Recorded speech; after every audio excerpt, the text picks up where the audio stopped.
called him? I did. I've called him multiple times. But you said it's a silver maple prune, right? Yeah, there's 2 Seattle jobs. So you have Looks like something he'd like to do.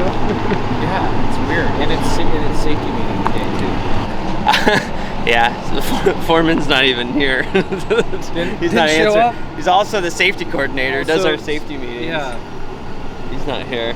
Safety meeting day. Safety meeting day, and Call him again. we better be really safe, because Fridays, I don't know. Without Caleb's meetings. well, it's gonna be a really dangerous day today. Without Caleb's guidance. Yeah. Well, he better show up. I hope he shows up. Yeah, we'll see. And then we can shame him. Shame, yes. Yeah. That is the plan.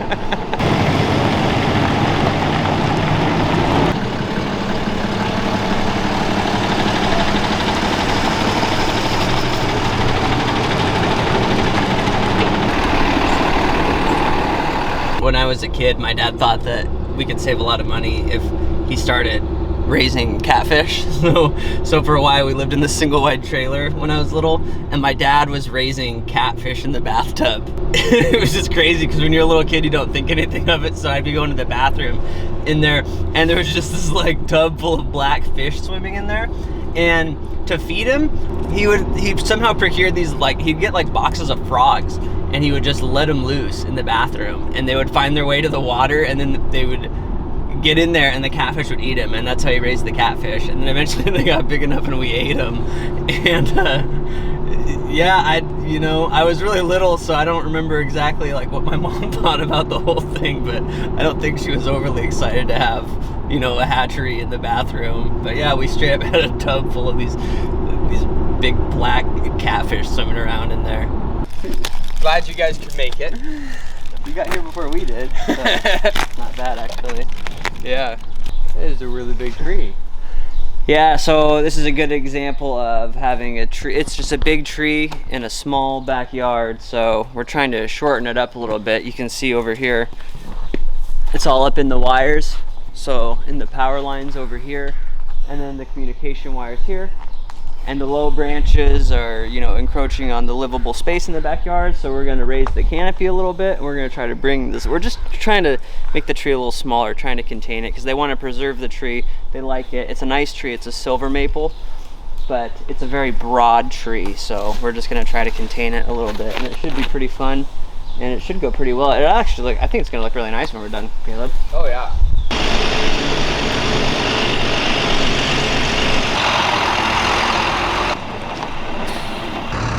Blue? Huh? I think yours sinks last. Now he's got video evidence of how retarded you guys are. No idea. I got a good brain. Look at your big brain on chain. I don't need to think, we got Nick.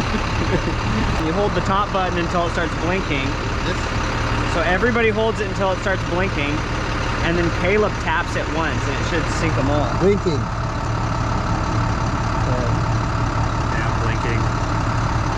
Both these are blinking? We're all blinking? Yep. I like the Senna so much better. Oh, mine went purple. Senna suck. You suck. He suck. You suck. We all know that you're the one who sucks. Nick probably knows how to do it. Think we're all here? Hey! I can't get mine. Hey! Okay. So this is Caleb. That's Jaron. Jesse. This is Nicholas. This is our diversity. Yeah. He does all the. He's really good at math. So Numbers, yeah. in the math part. He's really good at numbers, so that's why we keep him around. So I don't think I've done any videos yet on pruning on this channel, but I want to start doing some more of them because it's a really important part of the industry, and it's what we do. We don't. We've got 5 crews. We're not always just doing big crane removals. We do a lot of this stuff too. So it'll be cool to show you, what this process looks like. This is a big tree to prune, but yeah, we'll see how this goes. The first time shooting one of these.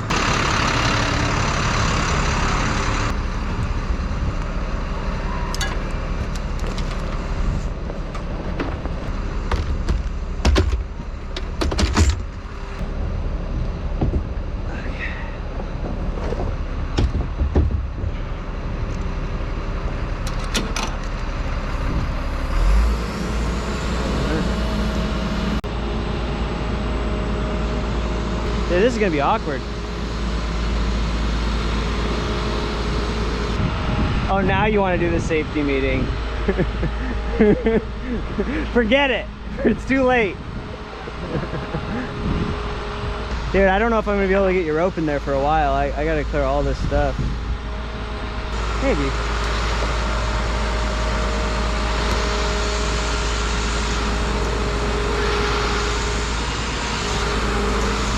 Yeah,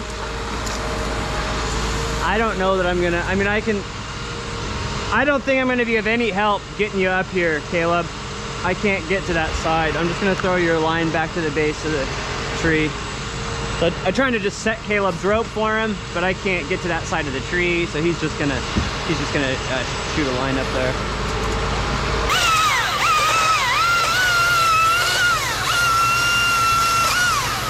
This is called a throw line, and this is called a big shot. So this is basically just a method of getting a bigger rope a lot higher into the tree. Yeah, so basically we've got this heavier weight on top of a really light line, and we're just gonna put that into this slingshot here. Let's see. Try and identify a branch that we want to be in. I think I want to be in that. I don't know. We're gonna shoot for a couple here and see what we get. I think I want to be over here. Yeah. So you just load her up in the slingshot. Kind of aim.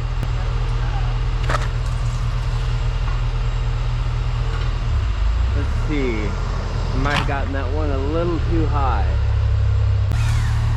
All right, so what's happened is the union that I want up there, my line went over a branch above it, and then when I pulled it back, the throw ball came to the wrong side of that union. So what we're gonna do is we're just gonna drop this down to the ground, switch sides, and put that and pull it back up the other way and try and fling it over.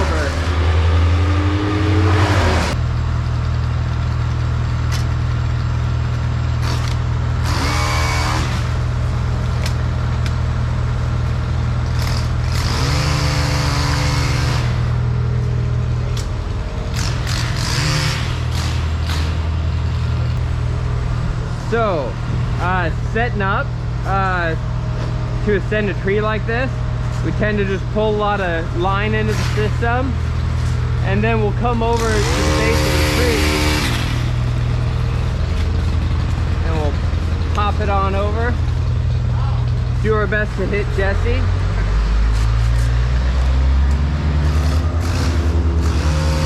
And then we've got a couple of different knots that we use as our anchor. So our first knot is a running bowline right here, and then we always finish that with a Yosemite finish. Anything that's life support is always finished with a Yosemite finish. Rest and set, and then we'll pull that tight, and then up here we do what's called a safety knot, and this allows the guys to unweight that lower knot and lower me if anything were to go wrong.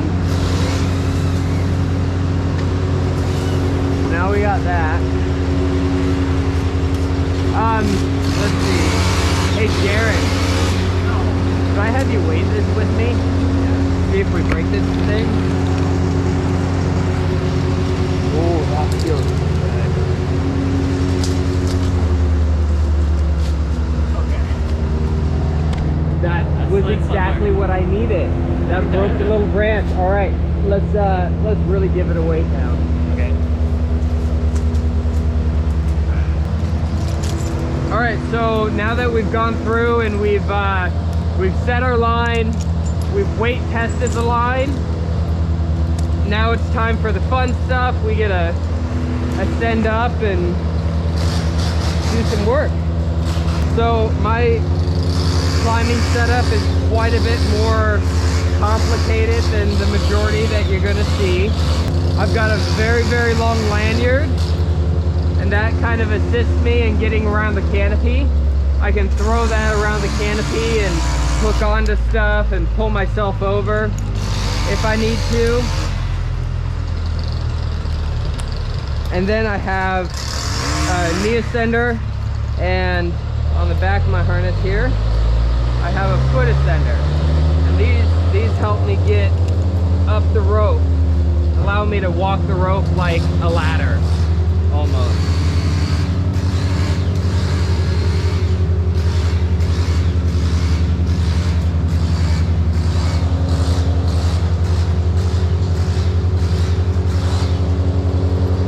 We always take our handsaw up, just in case we got to make a more controlled cut, or need to cut something off of our system for some reason. It's always best to have a rope. Hey Nick, would you be kind enough to pack up this throw line I got here? And then I feel like I threw the ball somewhere in there. Thank you, sir.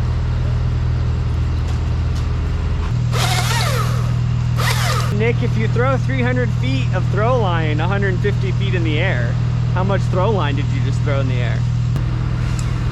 Yeah, Nick's on. Nick's on. He's just calculating. What's the question? You gotta talk louder, Nick. Oh my God, he's a genius.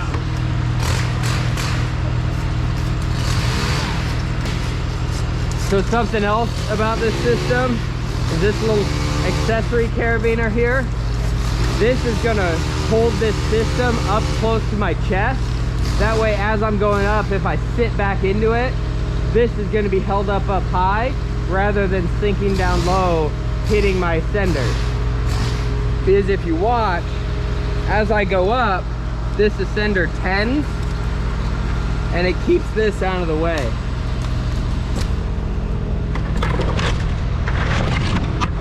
Yeah, and here I have the bucket truck, which is another method to operate it. You want to squeeze the handle, and you want to lift it, and then you move.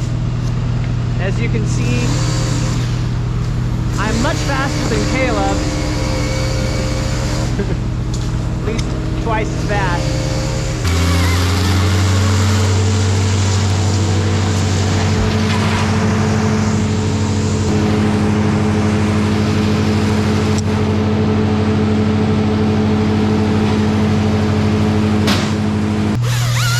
Big hitter.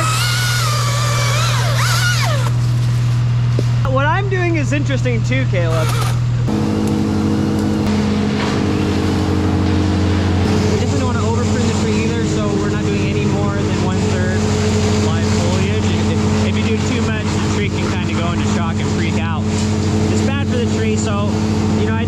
Big cuts. I'm probably not going to do too many more big cuts on this side. You know, it's really sprawled out, but you know, I'll probably cut some smaller branches now on this side, just because if I keep doing big cuts like that, eventually I could potentially put the tree in a worse position than when we started. So, you know, it's really a balancing act of trying to contain the tree, but also trying to keep it healthy, you know? Yeah, and when you're pruning, you don't want to just like leave stubs. You want to cut them back to these laterals right here. You know, if you're reducing a branch, the rule of thumb is you want the lateral you're reducing it to be 1/3 or greater the diameter of the stem that you're removing. So this is a pretty nice lateral right here. I could reduce it right here, but I don't even need to go that far. I'm just going to buzz them right here, because if the branch is sufficiently little, I don't worry about the laterals too much on, you know, a big tree like this. If I were fine pruning, I would, but just something like this.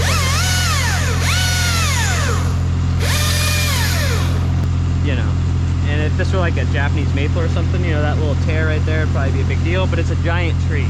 You know, that's It's just no big deal. You can't get in here with hand snips and do the whole thing. It's just not efficient. So, Jake, were you able to get this side of the tree over here? Yeah, I think I can.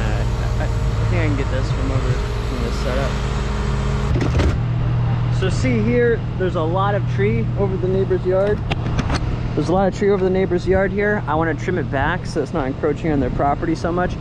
I don't want to just laser beam it because that'll cause more problems, you know, in the future, and it'll look really ugly. It won't look natural.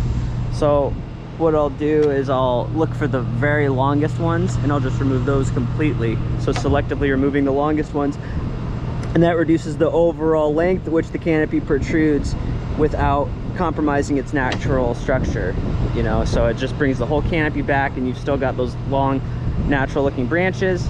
So that's what I'm gonna do. I'm just gonna find the very worst offenders and take those out.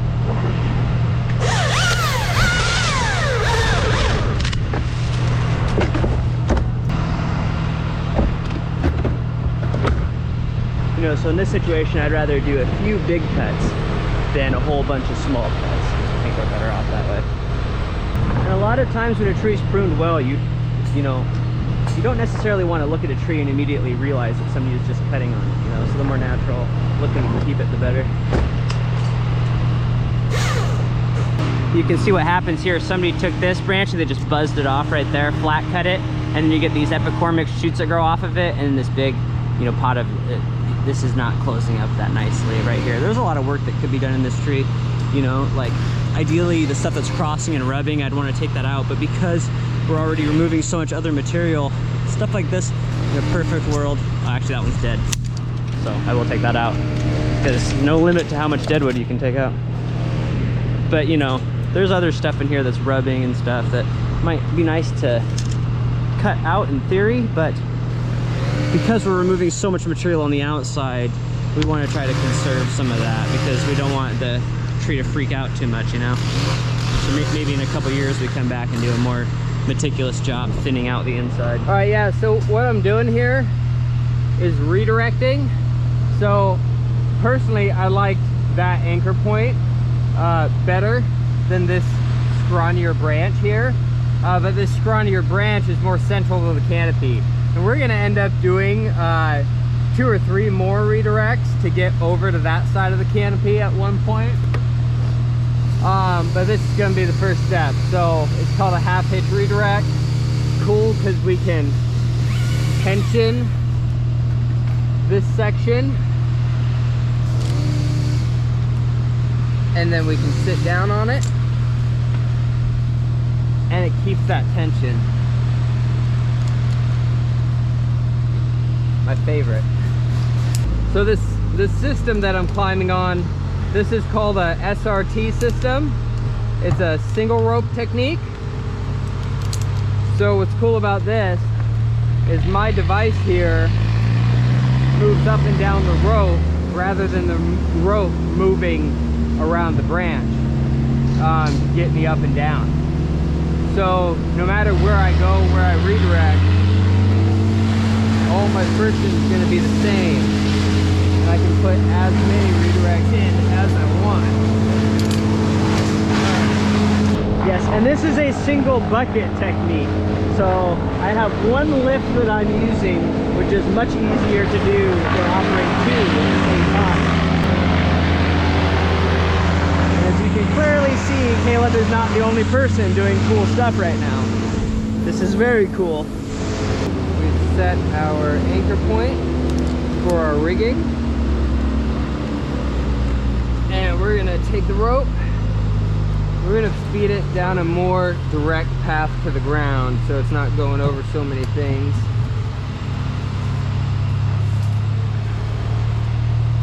Caleb, can you see me? Yeah, I can. There's like one long branch right here I'd like to take off, but I can't get to it. Okay. Bucket. It's just the, I mean, I can do a lot of cool stuff, but it's this one. I can't. I'm gonna break. Okay, gotcha. Yeah. Okay. I will run over there. I'm gonna take a couple tiny snips off the tips, and then I'm gonna move the bucket. Yeah. sometimes you've got to sweet talk the tree. That way it does what you want it to do. Yes, I have to become one with my bucket. Yeah, you're probably thinking anybody can do this, but yeah, no. But we are specially trained. Takes a team, you know.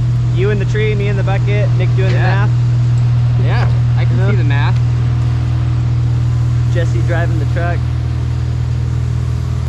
Not sure what Jaron does yet. Alright, so that is our second redirect for the day. As you can see, our reading line's going in a weird place, so we're going to get that back to a good spot.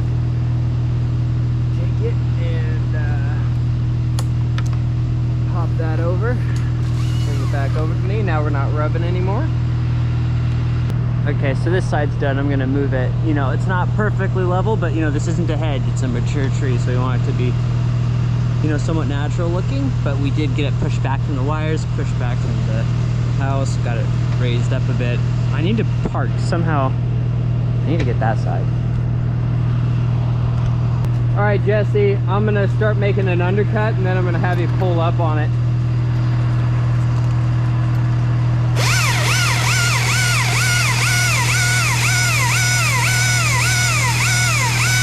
Go ahead and tug up.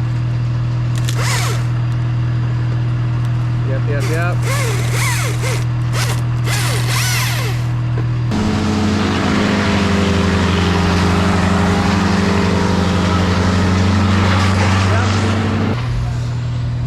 All right. Go ahead and bring her on down a little bit. I'm gonna get you down a little further and then I'm gonna clip you into the redirect.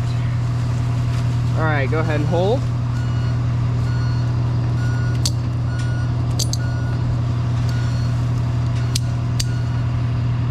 All right, go ahead and bring it down.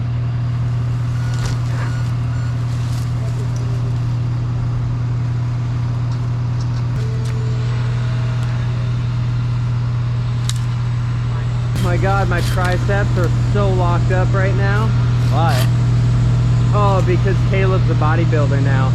Have you been working out? Oh yeah, dude. Really? Yeah, I'm going every day now. Are you getting super buff? Yeah, I'm pretty swole. Hey, I just wanted to come over here and say I could have done this one. As far as moving around in the canopy goes, Caleb is the man. He's really good at this sort of work. He's also the one that showed me the electric chainsaw, so I gotta thank him. He stole my hard hat. He stole my hard hat, but he did show me. I'm pretty sure that I had this look before Jake had this look. I don't think so. You know, I came to work for my interview the first week, and he was like, "Man, that guy's cool. I'm gonna pull out my my plaid jacket and look exactly like Caleb." What's the difference between plaid and flannel? What's the difference? No. I think plaid is the design, whereas flannel is the material. Yeah. Should have a race. Okay. Alright. Man versus machine. Ready? We got like 20 feet. Ready? Are we ready? I'm going. Alright.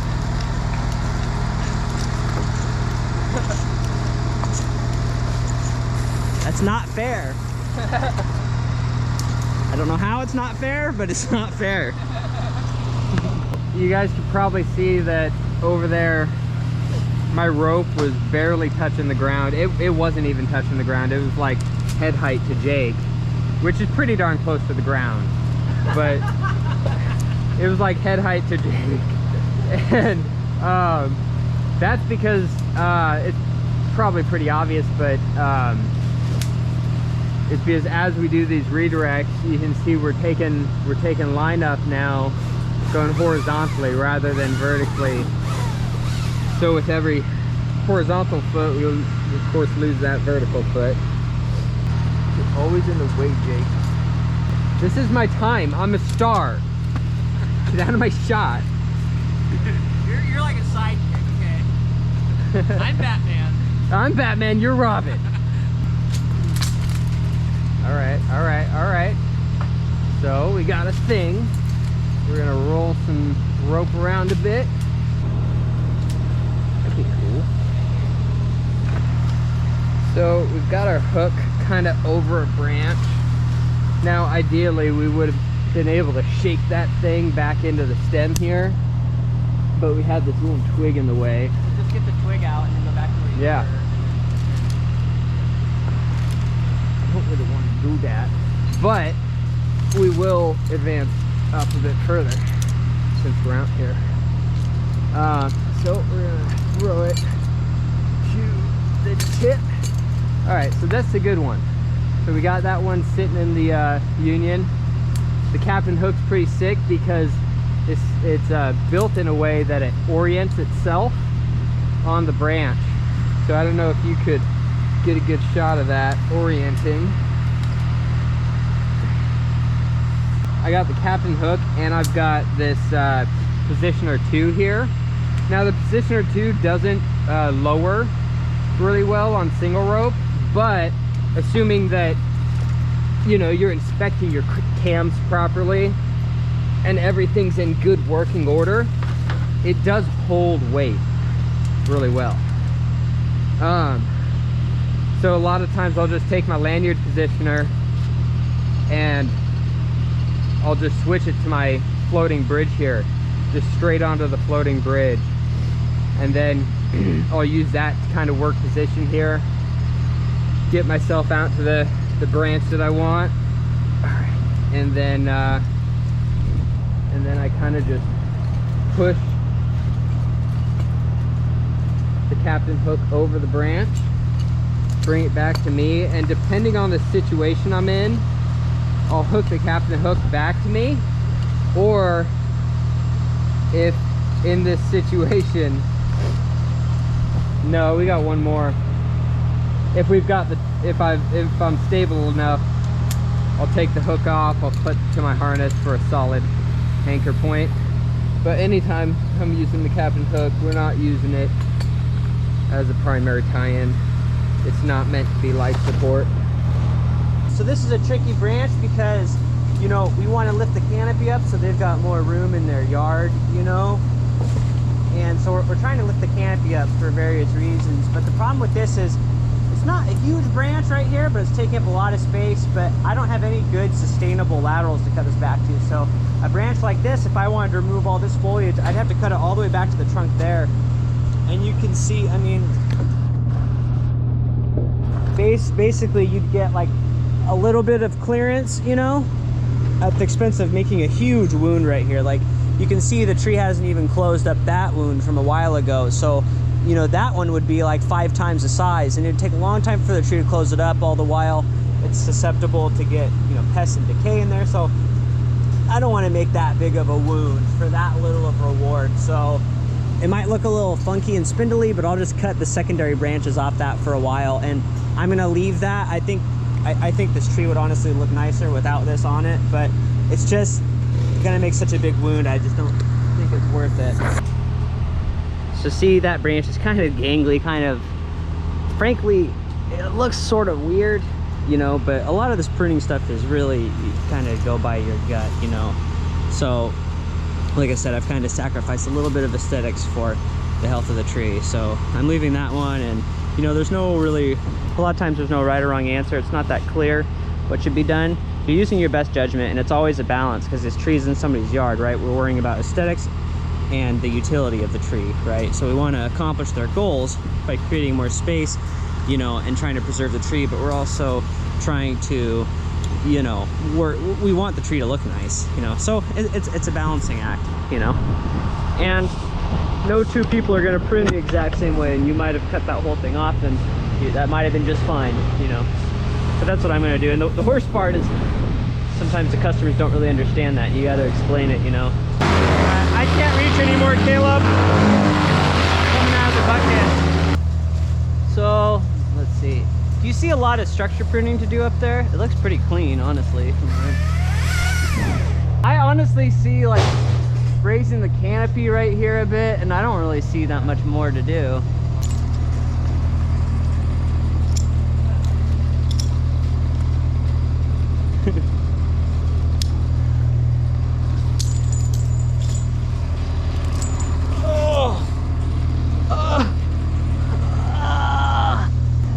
center keel of my rope, it hit my left nut. Oh, dude. Well, my harness has it all isolated, you know? It's all... it keeps coming in waves.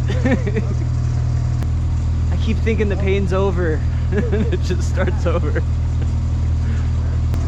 Oh my God, okay, all right.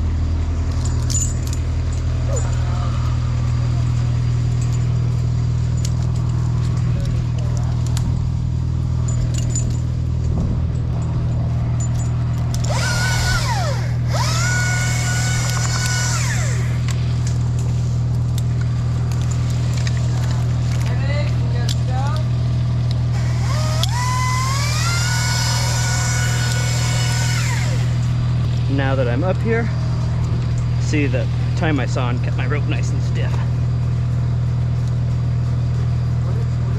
Otherwise, when I take a step up, the sender will lift the rope and it'll be floppy and harder to do that. I like to put it, you always want to put a knot at the end of your rope. It's a stopper knot, so if you're rappelling, the rope doesn't get sucked through your device and you fall. I know a guy who died from doing that. From not having a stopper knot. Really easy way to prevent yourself from rappelling off the end of your line. I'm totally done rigging. I got a tiny bit of deadwood up in this area. So you're done? So if you can just get over, if you can get that section of deadwood right there and I get this section, I think the tree's good. There's a dead twig right below you. Hey Jesse. Good. You ready, Caleb? Yep. I got a stub.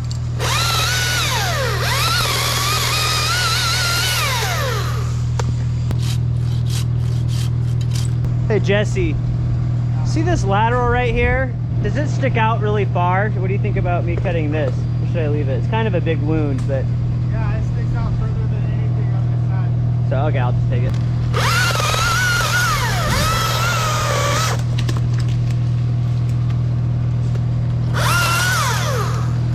Okay. Yep. Dude, I think that, and I think that, dude, I think it's good. I think the tree's done, honestly. Let's head down.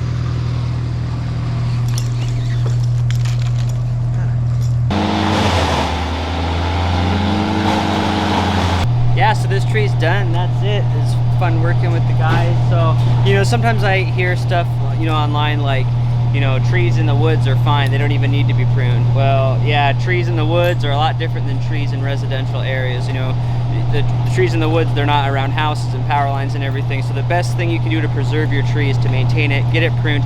If you just let it go wild and crazy, they can start to fall apart just like trees do all the time in the woods.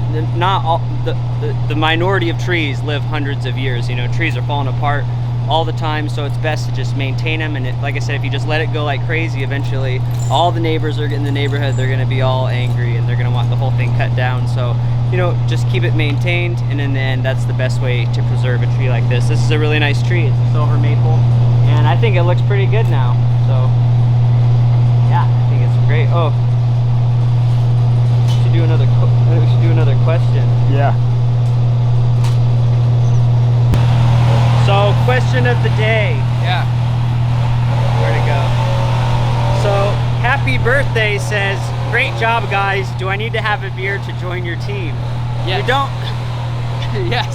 You don't have to have a beard, because look at Caleb. That's Beard. that's not a beard. That's a beard. Okay, so maybe you need It's this. bigger than Jake's. It's not bigger than Jake's. Jake has hair implants. His beard is a lie. You need to have this much beard to come work here. It's not much, just a little. A few hairs on the chin, Yeah. and you can come work here. So if you're looking at Caleb and you think that you can match what he's got going on, yeah, we'd love to have you on board. But you are going to have to come up with a little bit of facial hair. Yeah, you too, man. Hey, good job with those numbers, Nick. Thanks. Caleb was a pretty solid choice to do this tree. He was, yeah, you're right. He was. He did great. Wait a minute. Did anybody else do great? Yeah, so hopefully you like that. Don't forget to like and subscribe, and we'll see you next time. Warm up, dude. You have one of those? Yeah.